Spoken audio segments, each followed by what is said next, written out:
Quandre, what's it mean to have your teammates vote you as a captain? I mean, it means everything, honestly, because all I really care about was the respect inside of this building for my teammates, my coaches. I mean, that's been the most important thing for me. It's just having the respect. I mean, like I said, it means everything. I mean, those guys voted me and voted Big Al as the leaders of this defense, and we got to take that serious. So, but it's even cooler, what I mean, to be a captain with one of my best friends in Tyler Lockett. So, it's something that we couldn't even imagine when we was training for the combine. We always said that we couldn't be teammates because we play around and joke too much, and that wouldn't work in the NFL. But I mean, if you look at us now, I mean, we still the same guys that we were in 2015, and we just a little bit older. But I mean, we always playing around, joking around, and we got an inside joke of we know one person that didn't expect this out of us, and people that know us, they know who it is, and it's just cool for this opportunity to to be a leader of this team. A team that I watched growing up, and you see all the great players here before, and be a leader here. I mean, it's super dope. Well, you guys have obviously played against each other in the Big 12, but did you have a relationship with Tyler prior to that time at prepping for the combine? We actually got close our senior year in college. Started out really competitive, really like not liking each other at all because we were going against each other every game, and I think our senior year we just kind of knew that we were two of the better players in the draft, or two of the better people, and my older brother and Lockett's uncle are really close, and I think that just kind of even made it a little bit different. Where it was like we might be able to train together in the combine. And I'll never forget after the game we were like, hey, I'm gonna hit you up on Twitter, bro, and Locke was like, yeah, that'd be dope if we train together. And I mean, fast forward 2 or 3 months later, we were training together, and like you couldn't get us and our group apart. It was it was like 5 or 6 of us, and it was just me, Tyler, and Landon Collins, and Trey Waynes, and Quentin Rollins, and guys like that. And man, we still doing it. You know what I mean? So I think that's the dope part of, like, you never know when you'll meet somebody and they become one of your better friends, and somebody that that you look up to, but you also compete against every day. Were you actually lining up across from him? Like, you played some nickel in college, right? Yeah, I was a corner and a nickel. So for me, I was going against Locke. So that's why it was really competitive at first, because we were two young guys trying to prove ourselves and let people know, I mean, how dominant we were. For a defensive guy, what do you think is easier for you, knowing Russ, or Russ knowing you guys in the defense? I mean, I think both could be equally as challenging. I mean, went against Russ a lot. He's won against me a lot. So, we won some, we lost some. It's just kind of what it was. But I mean, it'd be a good chess match. I mean, he's a smart guy. I'm a smart guy, and I think it'll be very interesting, and I think it'll be really fun. What film do you look at for this week? I mean, week 1, it's always kind of odd, right? Because preseason only matters so much. But what kind of film do you watch ahead of this one? Depending on what you can process. I like to think that I can process a lot of information. So, I watch a lot of different things. I've watched Russ here. I've watched, different stuff against, 2 high defenses, single high defenses, some of his favorite plays and things like that. But I mean, he's one of the best to ever do it, so he's going to be ready just like I'm going to be ready. But I think he's watching film of what we do, and, it's basically what you can handle. Do you find that you have more of an instinct against a guy that you're more familiar with? Because you've had a lot of success against Matthew Stafford in games, too.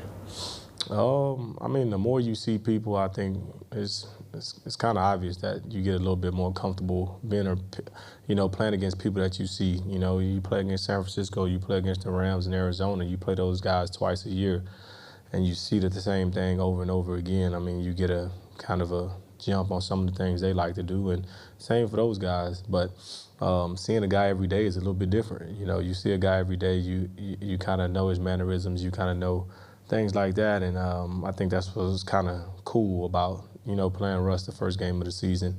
And, playing against Stafford twice a year is, I've seen those guys before, but they've also seen me. So it can work out either way. It's just who goes out and does it. We talk about a different defensive scheme this year. How much of it is scheme? How much of it is just utilizing skill sets in a different way? Well, I mean, it's always about the players. I mean, that's how I always feel. Coaches can only do so much. So, on Sundays, it's up to us to go do it. And, new scheme, I mean, is not a scheme that he hasn't seen. He's been playing the league for 10 years, so he's seen every scheme that you can give. So, you can try to mix things up here and there, but when you play the game so long, he's seen everything. Same with me, it's nothing that I feel like I haven't seen. I've seen it from different perspectives. I've seen it at the corner, I've seen it at nickel, I've seen it at safety. So, it's a lot of the same here and there, but I mean, the older you get, I think, the more the game slows down for you and you figure out, tips and tendencies and things like that. You just said this is going to be a chess match, but how emotional do you think this game will be? I mean, I'm me all the time, so I don't really care about the emotional. I don't really care about who comes back. I mean, it could have been emotional me against Detroit last year, but, it's just another, you always hear it's another game, but at the end of the day, I mean, it doesn't change the way I'm going to go out and react on Monday. It's a Monday night football game. I played in a lot of big-time games, so, other people, they speak for themselves, but for me, I'm just going to be me. That's all I can be. That's all I'll ever be.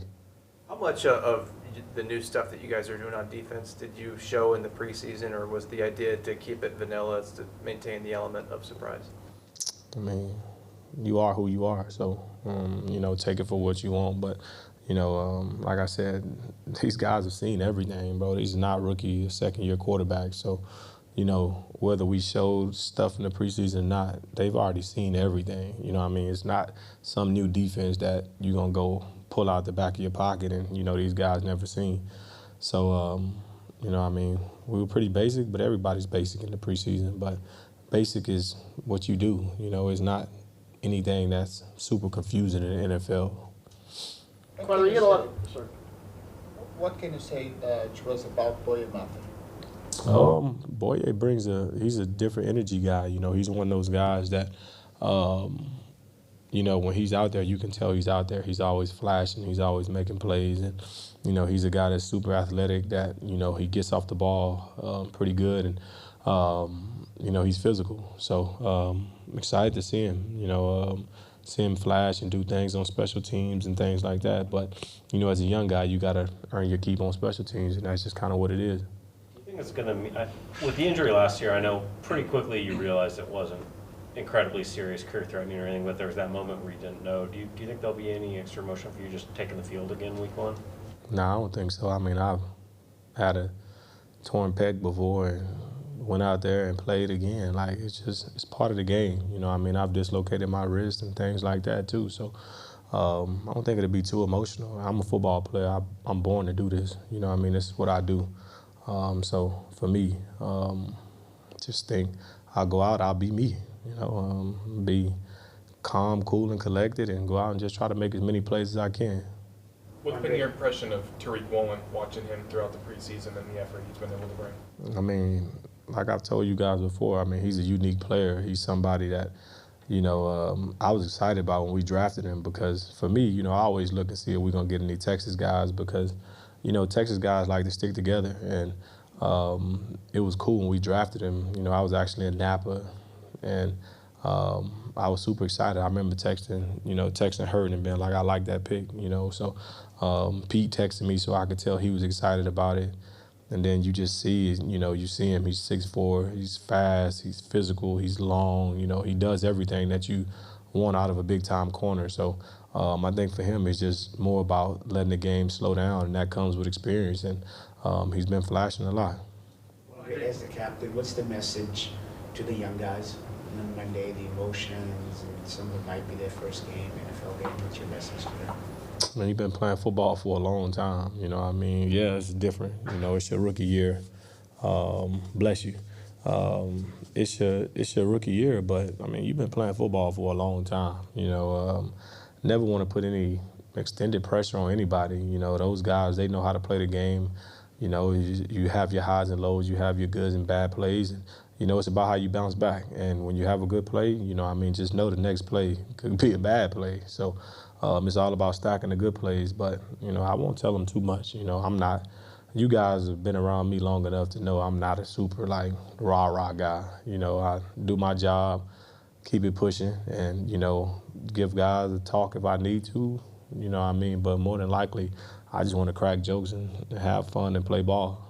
Quandre, in a scale of 1 to 10, how healthy do you feel right now after the injury that happened last year? I mean, I don't really have a scale. I mean, I can't tell you I'm a 10 out of a 10. I can't tell you I'm not definitely not a 1. You know what I mean? I'm not. So if I was a 1, I don't think I would be able to run around and do the things I'm doing. So I feel good. Just leave it at that. I feel good. I'm ready to go. So it'll be interesting to see. You didn't get to play with Richard Sherman here, but I imagine, you know, just being another fellow DB, there's some respect there. I'm just curious what it's been like having him around, and if he said anything to you. I mean, for me, it's cool because I've been knowing Sherman since I was 16. So it's always cool having him around. You know, we text back and forth here and there anyway. So it's been super dope having him around here. And I think it's, you know, it's good for all of us, but it's especially good for Reek. You know, somebody as smart as Sherman, as disciplined as Sherman, playing the game, just to kind of lock in on a rookie and let him know, like, yo, like, whatever questions you have, I'm here. You know, it's kind of how it was when I got traded here and I was able to see Cam Chancellor every day. You know, I was able to see Cam all the time because he was out in and out the building. I was able to exchange text messages with him all the time. So kind of reminds me of that a little bit, you know, where, you know, you get to see a legend every day. You know what I mean? I was just telling Reek the other day, I'm like, bro, how cool is this that, you know what I mean, you get to come out to practice and Richard Sherman is help coach you, you know what I mean? So take advantage of that because you don't have that everywhere. And, you know, the former players don't just live in the cities that they played in all the time. So enjoy it. What does that tell you about this place that so many guys who aren't from here, don't really have ties to here, stick around after they're done?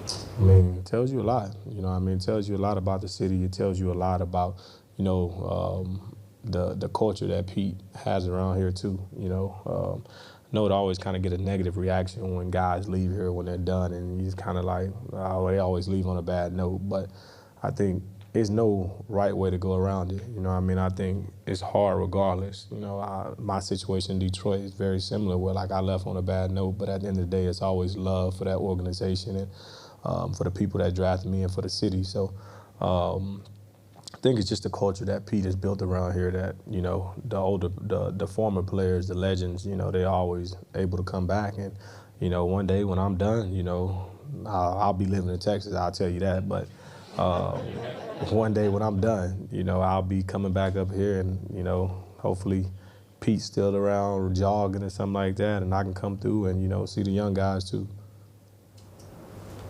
The fans here are pretty crazy here in Seattle. Are you excited to meet them again? Come on, man. I love the 12s, man. I know what it's going to be on Monday. So for me, you know, I'm excited. You know, it always kind of takes me back to my first game really playing here as a Seahawk. I think it was Monday Night Football against Minnesota, and it was just like I'm standing next to B-Mac, and I can't hear anything. And it's just like, bro, you got to tell me what to do because I'm new. I don't know any of the plays like that. I'm just like, bro, and I couldn't really hear him. So it was just like, I'm trying to tell the young guys, like, bro, you're going to be standing next to somebody. You're not going to be able to hear anything. So it's our job to go out there and put a good product on the field, and, you know, hopefully we can do that. Good. Thank you. Appreciate it.